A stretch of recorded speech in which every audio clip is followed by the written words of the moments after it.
I have to also ask about Kevin Durant and Yeah, that the interaction a couple of years ago yeah. with the "Did you ever think you'd be this good?" question. Did you walk away from that exchange wishing you asked a different question, or were you okay with it because Durant did give a notable response? Yeah, I didn't love the way I framed the question, but what confused me in the moment was that I was complimenting him. Yeah. That it was, you know, a year or two, whatever it was, since he had ruptured his Achilles, and now he's, you know, the best player on the court with a reigning MVP in Giannis Antetokounmpo, right?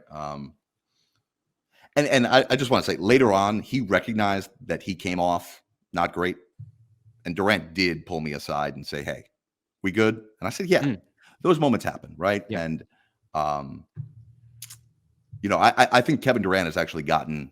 I was just thinking about this yesterday because I was in Oklahoma City. He's become a pretty thoughtful person in his answers too, over the years. And obviously, he's the whole Twitter thing and all this other stuff that he does. That's a separate issue. But I don't think he challenges you a lot like Greg Popovich to come up with good questions. And if you ask a yes or no question, you're setting yourself up for failure. And in that instance, I probably should have framed the question differently.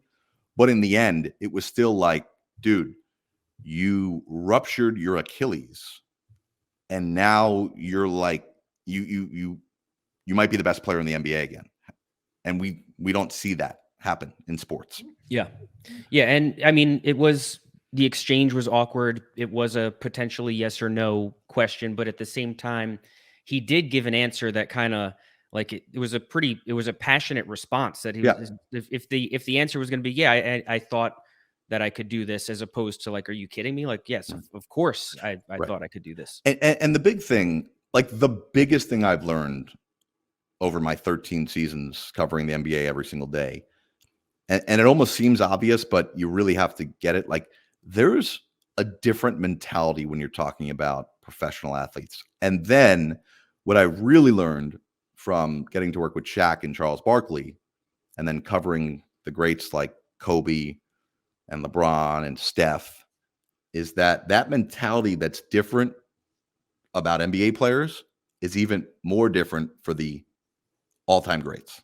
Like the margins of their athletic or basketball ability are tiny in terms of being better than just an all-star player. It's their mentality, it's their work ethic, it's their approach. And Kevin Durant, in that answer, I think was telling me and the world, yeah, I was one of the best players to ever play before. Why wouldn't I be great now? Not allowing himself to enter his mind that he suffered one of the most devastating injuries.